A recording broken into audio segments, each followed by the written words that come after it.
ഇന്ന് ഞാന് ഇഫ്താറിനൊക്കെ ഉണ്ടാക്കാൻ പറ്റിയ ഒരു കട്ട്ലറ്റ് റെസിപ്പിയുമായിട്ടാണ് വന്നിട്ടുള്ളത്. മുട്ട വെച്ചിട്ടാണ് ഞാൻ ഈ കട്ട്ലറ്റ് ഉണ്ടാക്കുന്നത്. സാധാരണയായിട്ട് നമ്മൾ ചിക്കനും വെജിറ്റബിൾ കട്ട്ലറ്റൊക്കെയാണ് ഉണ്ടാക്കാറ്. മുട്ട വെച്ച് ഉണ്ടാക്കുന്നത് കുറവാണ്. അപ്പോൾ ഇന്ന് നമുക്ക് ഇതെങ്ങനെ ഉണ്ടാക്കുന്നതെന്ന് നോക്കാം. എഗ് കട്ട്ലറ്റ് ഉണ്ടാക്കാൻ വേണ്ടി ഞാൻ 2 ഉരുളക്കിഴങ്ങ് വേവിച്ചെടുത്തിട്ടുണ്ട്. ഇതൊന്ന് മാഷ് ചെയ്തെടുക്കണം. പിന്നെ ഇതിലേക്ക് വേണ്ടത് 2 മുട്ടയാണ്. ഇത് പുഴുങ്ങിയെടുത്തതാണ്. ഇതൊന്ന് ഗ്രേറ്റ് ചെയ്തെടുക്കണം. അല്ലെങ്കിൽ മിക്സിയുടെ ജാറിലിട്ട് ഒന്ന് ക്രഷ് ചെയ്തെടുത്താൽ മതി. പിന്നെ 2 സവാള എടുത്തിട്ടുണ്ട്. മീഡിയം സൈസിലുള്ള 2 സവാളയാണ്. പിന്നെ ഇതിലേക്ക് വേണ്ട ഇഞ്ചി വെളുത്തുള്ളി പേസ്റ്റും മസാലപ്പൊടികളുമാണ്. അത് ഉണ്ടാക്കുന്ന ടൈമിൽ നമുക്ക് ചേർത്ത് കൊടുക്കാം. അപ്പോൾ ഈ മുട്ട ഒന്ന് ഗ്രേറ്റ് ചെയ്തെടുക്കാം. മുട്ട ഞാൻ ഗ്രേറ്റ് ചെയ്തിട്ടുണ്ട്. പൊട്ടറ്റോ ഒന്ന് മാഷ് ചെയ്തെടുത്തിട്ടുണ്ട്.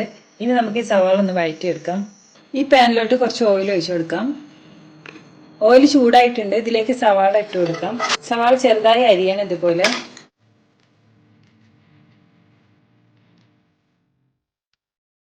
ഇതിലേക്ക് കുറച്ച് ഉപ്പും കൂടി ചേർത്ത് കൊടുക്കാം. പെട്ടെന്ന് വഴന്ന് കിട്ടും.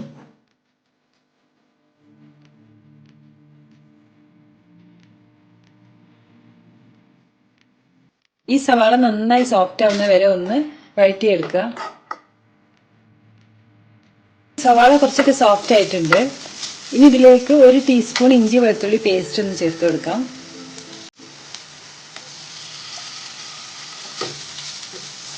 ഇതും കൂടെ ഒന്ന് വഴറ്റിയെടുക്കാം. മസാലപ്പൊടികൾ ഓരോന്നായിട്ട് ചേർത്ത് കൊടുക്കാം. 1/2 ടീസ്പൂൺ മഞ്ഞൾപ്പൊടി, 1/2 ടീസ്പൂൺ ഗരം മസാല, 1/2 ടീസ്പൂൺ കുരുമുളക് പൊടി, 1 ടീസ്പൂൺ മുളക് പൊടി. നന്നായി ഒന്ന് വഴറ്റിയെടുക്കാം.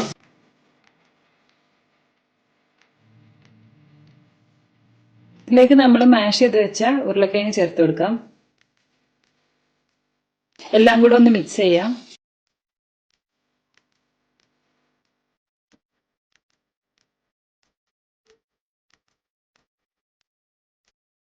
ഇപ്പൊ ഇത് മിക്സ് ചെയ്തിട്ടുണ്ട്. ഇനി സ്റ്റവ് ഓഫ് ചെയ്യാം. ഗ്രേറ്റ് ചെയ്ത മുട്ട ഞാനൊരു ബൗളിലേക്ക് ഇട്ട് കൊടുത്തിട്ടുണ്ട്. ഇനി നമ്മൾ ഉണ്ടാക്കി വെച്ച മസാലയും കൂടെ ഇതിലേക്ക് ഇടാം.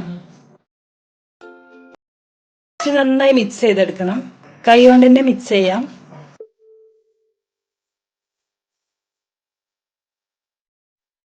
നമ്മുടെ കയ്യിൽ ഇത്തിരി ഓയിൽ ഒന്ന് തേച്ച് കൊടുക്കാം. നമുക്ക് ഇഷ്ടമുള്ള ഷേപ്പിൽ ഇത് ഉണ്ടാക്കിയെടുക്കാം. ഞാനിപ്പോൾ ഇങ്ങനത്തെ ഒരു മോൾഡ് എടുത്തിട്ടുണ്ട്. ഈ മോൾഡിൽ വെച്ചിട്ടാണ് ഞാൻ ഇത് ഉണ്ടാക്കുന്നത്. മോൾഡ് ഇല്ലെങ്കിൽ നമുക്ക് റൗണ്ട് ഷേപ്പിൽ ഉണ്ടാക്കിയിട്ട് എടുക്കാം.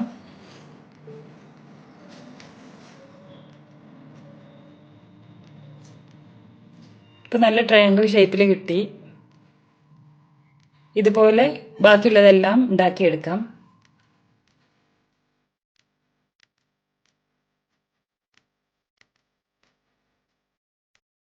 ഇപ്പം എല്ലാതും ഞാൻ ഇതുപോലെ ഷേപ്സ് ആക്കി ഉണ്ടാക്കി എടുത്തിട്ടുണ്ട്.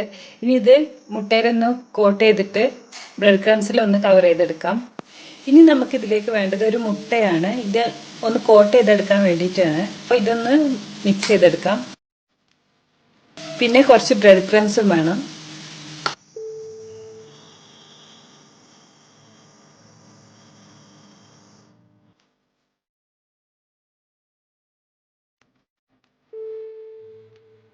ഇത് കവർ ചെയ്തിട്ടുണ്ട്. ഇതുപോലെ എല്ലാം കവർ ചെയ്തെടുക്കാം.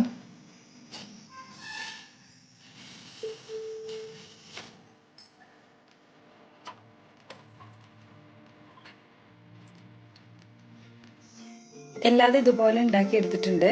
ഇപ്പം ഞാൻ മുട്ടയിൽ കോട്ട് ചെയ്തതിന് പകരം മൈദ വെച്ചിട്ട് നമുക്ക് കോട്ടിങ് ഉണ്ടാക്കാം. 1-2 ടേബിൾ സ്പൂൺ മൈദ എടുത്തിട്ട് വെള്ളത്തിലൊന്ന് മിക്സ് ചെയ്തെടുത്താൽ മതി. എന്നിട്ട് നമ്മളിപ്പോൾ മുട്ടയിൽ കോട്ട് ചെയ്ത പോലെ അത് മൈദയിൽ കോട്ട് ചെയ്തിട്ട് ബ്രെഡ് ക്രംസിലൊന്ന് മുക്കിയെടുത്താൽ മതി. അപ്പോൾ ഇതൊന്ന് ഫ്രൈ ചെയ്തെടുക്കാം.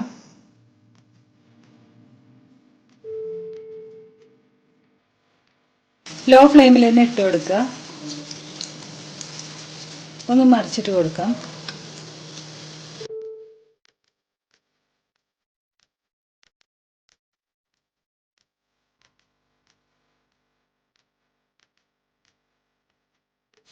ഇതായിട്ടുണ്ട്. ഇത് വാങ്ങി വെക്കാം. ഇതുപോലെ അടുത്ത സെറ്റ് ഉണ്ടാക്കിയെടുക്കാം.